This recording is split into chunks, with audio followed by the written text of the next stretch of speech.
Have you ever been in one of those situations where you feel like I am seriously not going to live through this? Or are you actually in one of those situations right now? If that is a yes, and especially if that pertains to your career, you absolutely need to meet Alex Franzen, who I have here today. She is an author and a copywriter, and honestly, probably one of the best copywriters you'll ever meet. And she wrote a book that I think is really important to any frustrated job seeker, and that is called You're Going to Survive.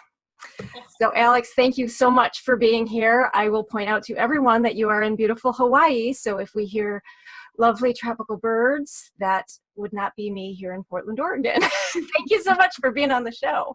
Oh, thanks for having me. I'm sending you guys aloha vibes from... Aloha vibes. That is going to suit me just fine. Yeah. So I took a spin through You're Going to Survive, and truthfully, and I explained this to you, I can't believe I didn't know of this book right when it came out. And the minute I started diving in, I thought, oh my goodness, you know, all of the people that I know that are so frustrated with their job search, they need to read this. And so I wanted to ask you, what inspired you to write it? Yeah, so the original inspiration for this book, You're Going to Survive, was a personal experience for me. It was several years ago, back when I was actually living in Portland, like you. I had an opportunity to help open a new business. It was a restaurant business. Oh. I'd never worked in the restaurant industry before. It was kind of like a weird side thing that happened in my life. And I got involved and we opened our doors, and it was an incredible amount of work, as anyone who works in the restaurant. Oh my gosh, I can't even imagine. Crazy. So I'm doing this, and I'm also juggling, you know, my writing business, copywriting, working on books, etc. Long story short, a couple of weeks after we opened, we got mostly very positive reaction, which was wonderful. But then there was this one. We got our very first really, really negative Yelp review. Yeah. And it was like, when I say negative Yelp review, I mean like they ripped us apart. Like it was, it was so painful. It was mean, like mean-spirited. And I remember reading it, and even though I'm normally a pretty calm person, a pretty confident person, it hit me in the gut, and I felt every emotion. I felt panic. I felt like, oh my God, you know, other customers are going to see this review and no one's ever going to eat at our restaurant. I thought we're doomed. I thought, you know, oh my God, all this time, energy, money, like it's all over. It's all over. Like the world is ending because of this one review. And there's like 100 really shining ones, and you go to that one and you're just like, I'm a loser. Exactly. So I was having this moment of spiraling, and it's like funny now in retrospect, but at that moment, like I was genuinely panicking and so upset and hurt, you know, because this was... Yeah, you put everything into it, and then somebody spends a minute and a half to shoot it down. Exactly. So I was really torn up about it. And what I decided to do, which in retrospect, I'm so glad I did this, is that rather than kind of going into my little shame cave, I actually reached out to friends. I texted a whole bunch of friends, I emailed people, and I basically just said to my friends, many of whom are, you know, either looking for jobs or have interesting jobs or run interesting businesses or whatever, you know, all different kinds of professions. I said, I'm having a really, really hard week. If you have some words of encouragement for me, some comfort, if you could just give me a ring and tell me it's going to be okay and that I'm going to survive, or if you've been through something really tough, like I would love to know how you got through it. A great idea. I just need a little help.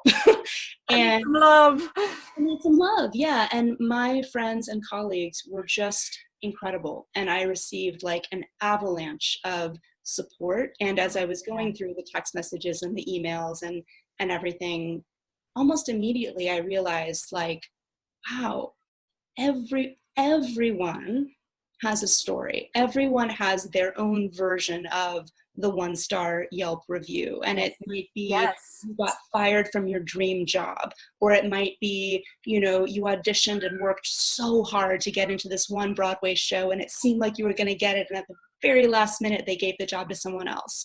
Or it might be, you know, you pitched 50 publishers and every single one rejected your book. Like every single person in every profession goes through, the slumps, the rough moments, the rocky moments, sometimes financially really terrifying. Yeah, a lot of times, if you've been out of work, especially. So Absolutely, yeah. And so I found it extremely comforting in a weird way to remember I'm not alone in this. right. Everyone goes through this kind of thing. They all survived. And many of them were better for it in the end.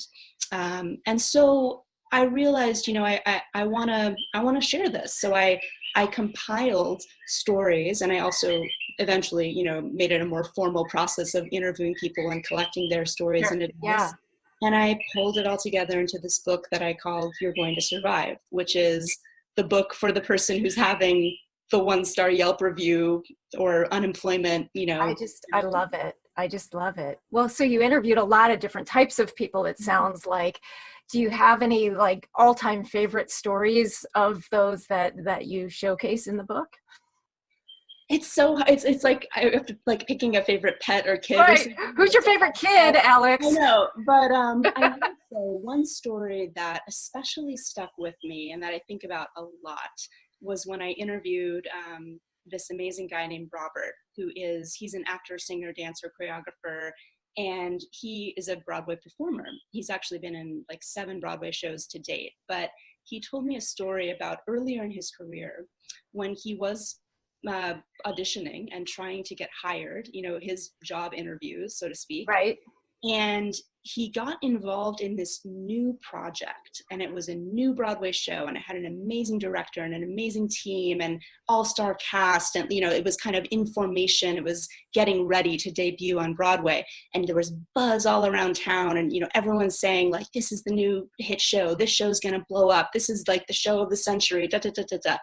And Robert worked so hard to get hired for this show. He was involved from day one. He went to every single workshop. You know, he worked and worked and worked and worked and worked. And he got to the final round of auditions, which was very hard to do. And at the very, very, very last moment, he found out they weren't going to hire him. Yeah. And he was like truly devastated, like sobbing, calling his mom, fetal position in bed, like he had put everything, his heart and soul and sweat and body. This was it, right? And he wasn't going to get it. And what happened next, though, is so interesting, and because this show did open on Broadway, and it bombed.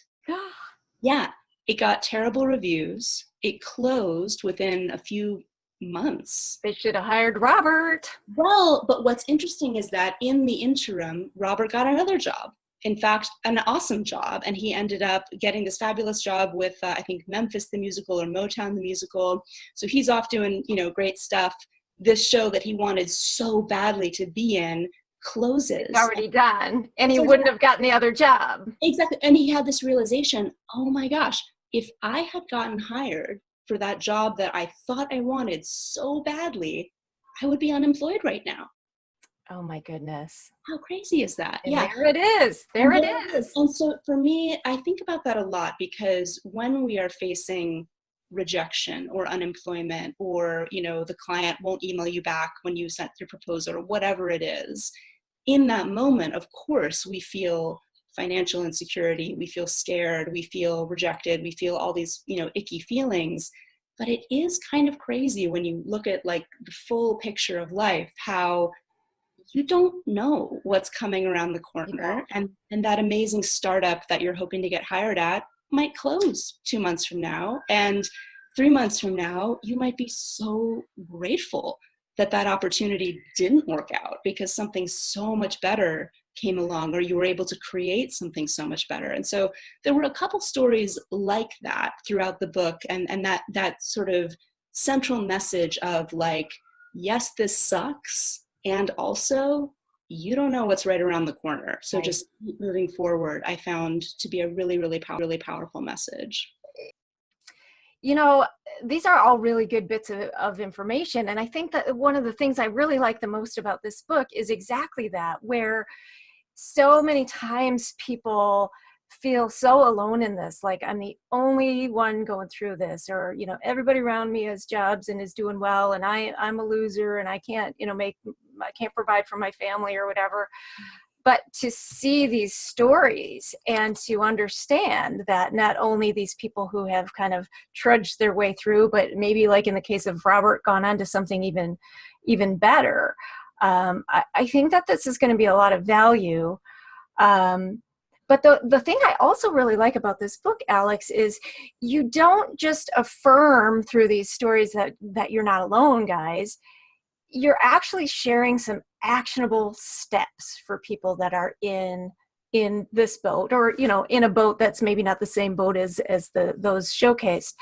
Um, was that important to you to include that as part of these stories when you wrote the book? Yeah, definitely. When I was thinking about how to structure this book, my vision was that it would be a combination of true stories from my own career, because I've had several one-star Yelp review-esque moments. I've had a couple.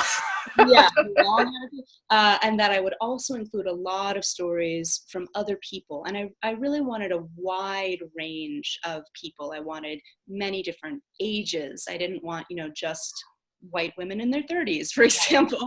So I wanted a lot of diversity. I wanted a lot of diversity in the types of professions and careers. So there's a story from an attorney, and there's a story from a graphic designer, and there's a story from a Broadway performer, and there's a whole gamut. But then, yes, I also wanted at the end of each story to try to pull out kind of the main takeaway or message or action step as I saw it from that person's story. And sometimes it was something really simple, like just don't give up, go back in. If the school board rejects your proposal the first time around, dust your shoulders off, revamp, fine tune your story, Yep. go back in. They might say Find yes. a different angle. Yes. Exactly. So sometimes it was kind of a general action step like that. And sometimes it was something more specific, like maybe, a mindset tool or sort of a self-coaching tool to get your attitude back on track, things like that. There was, one woman I interviewed who told me, I thought this was so adorable, that when she's having a really, really rough day at work, she will literally take a bath, and she'll fill the bathtub with like beautiful essential oils and, those like bath bombs from Lush with the glitter and everything. Oh yeah, I have middle school girls. We've got about 5,000 of those in my house.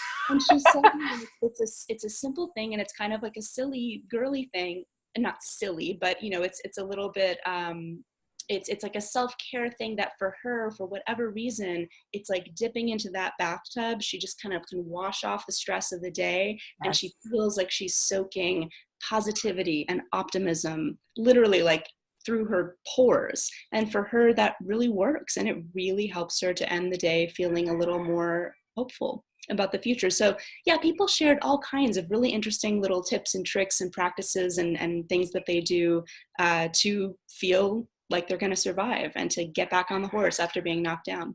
Right. Because really, I mean, you have a couple of choices. One is, lay there, and the next one is, like you say, shake it off and find your way forward. And I'm always one who will vote for the latter all day long.